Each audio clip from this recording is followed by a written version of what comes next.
IT technicians, a stereotype for working in underground basements. But it doesn't seem to be responding when I turn it on. Only venturing outside to fix a broken computer.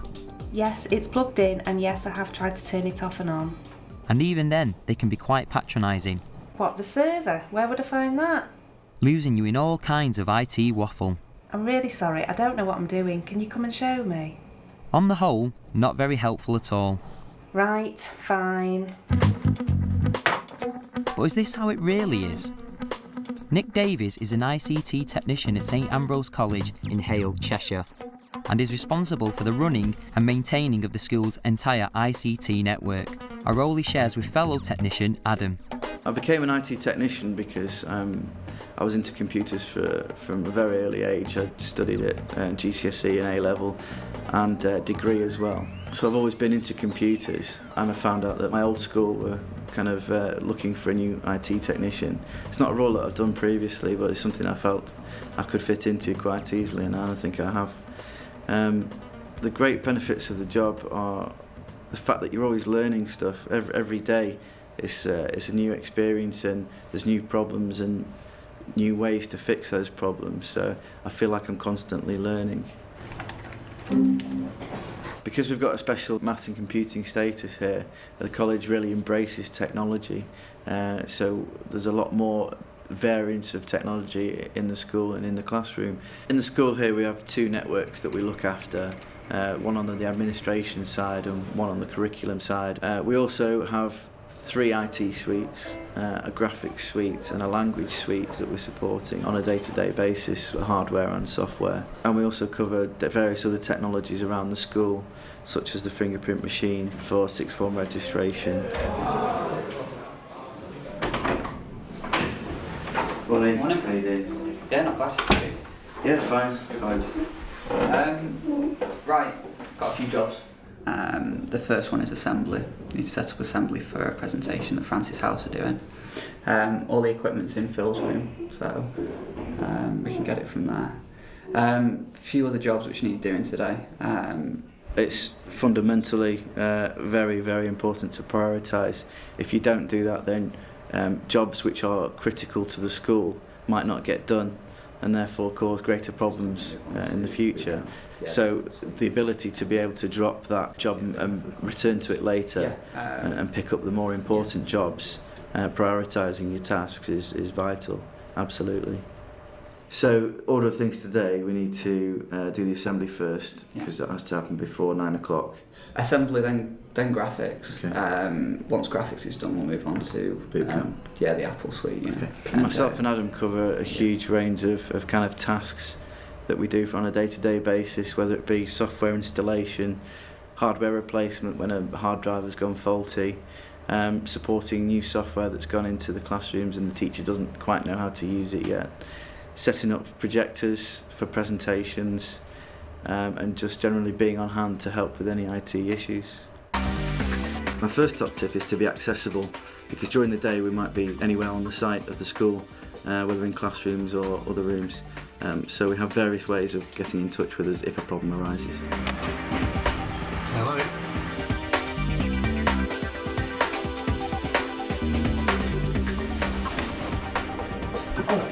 I was just wondering, I've got a problem actually.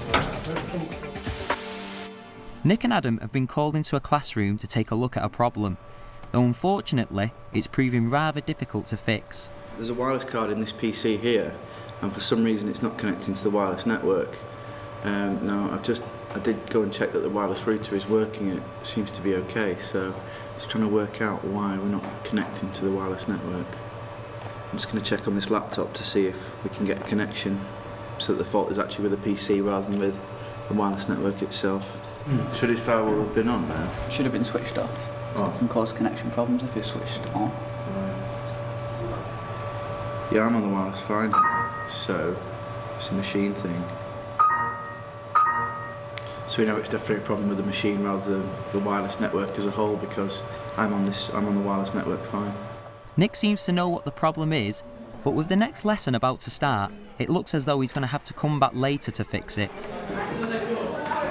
Basically, we think we've narrowed it down to the fact that this card is faulty. It's a brand new card, and it has been working, but we just can't get it to work. So we think it's this. The way to find out completely if it is this is to try it on another machine. So we'll go and try that now. Obviously, we don't want to disrupt the lesson any further. My second top tip is working as a technician. It's not always important to know the answer, but what is important is the ability to know where to look for the answer.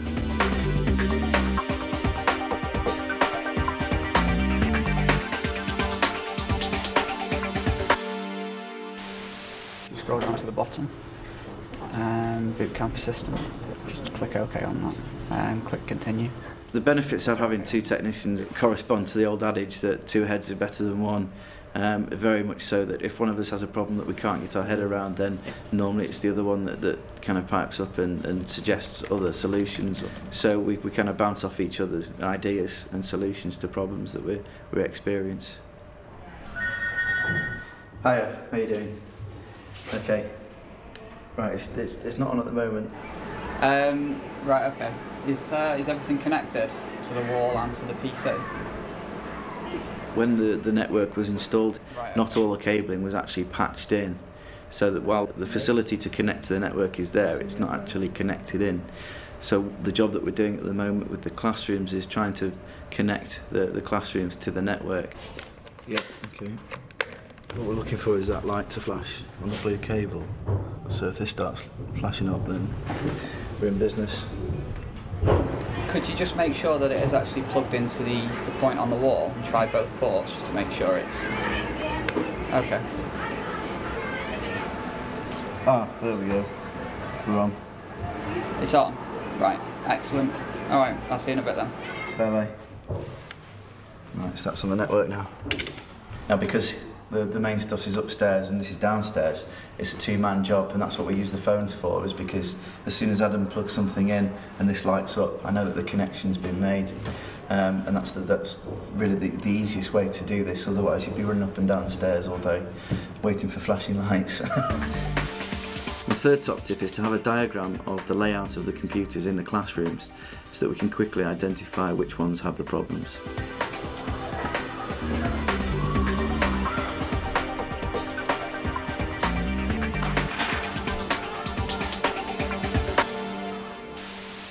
It's important to be able to communicate with different people on different levels, because if they understand the problem in some way, it kind of helps to avoid it in the future.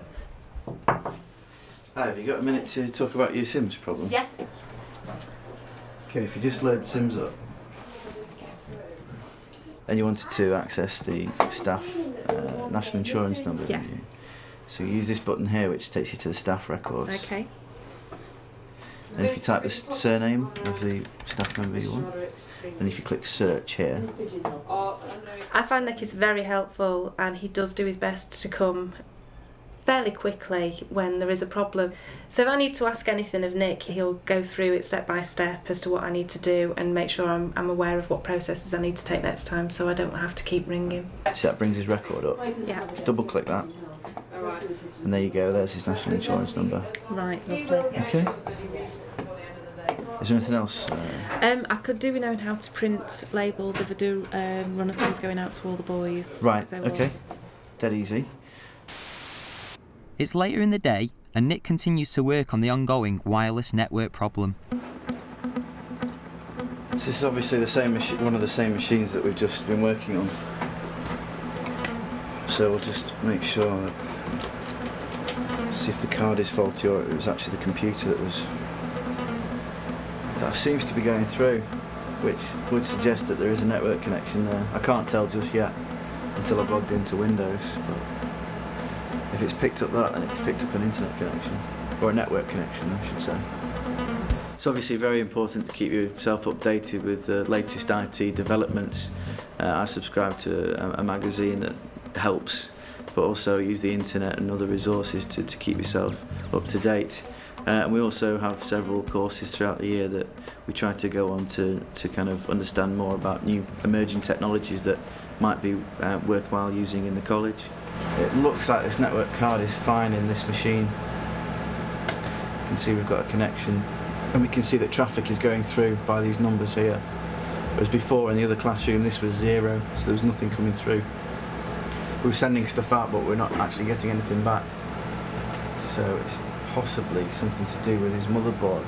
So on the other machine, part of this is actually potentially damaged.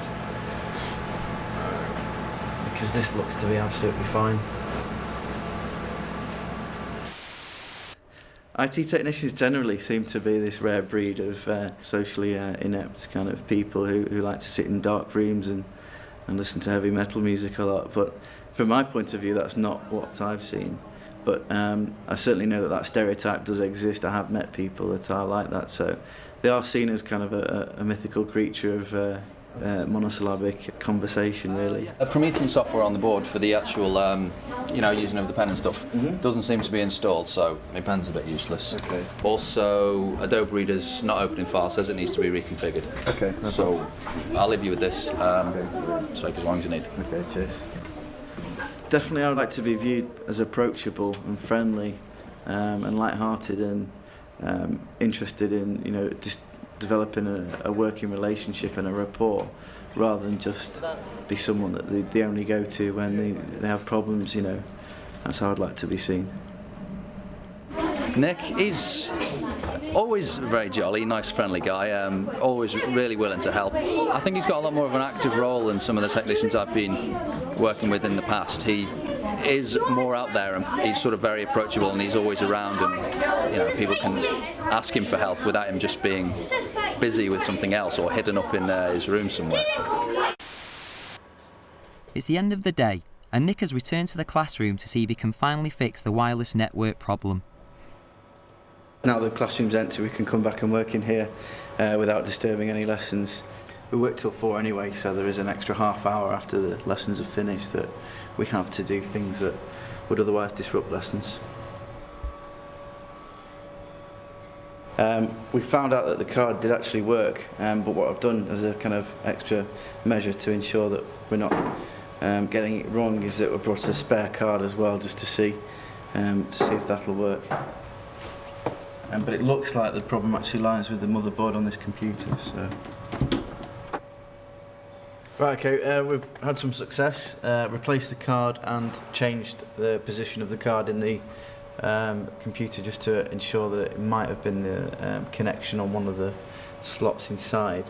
And we've got success in that we're now connected to the network and we're receiving traffic, whereas before this was 0. It's actually getting stuff sent back to it now, so that's fixed basically.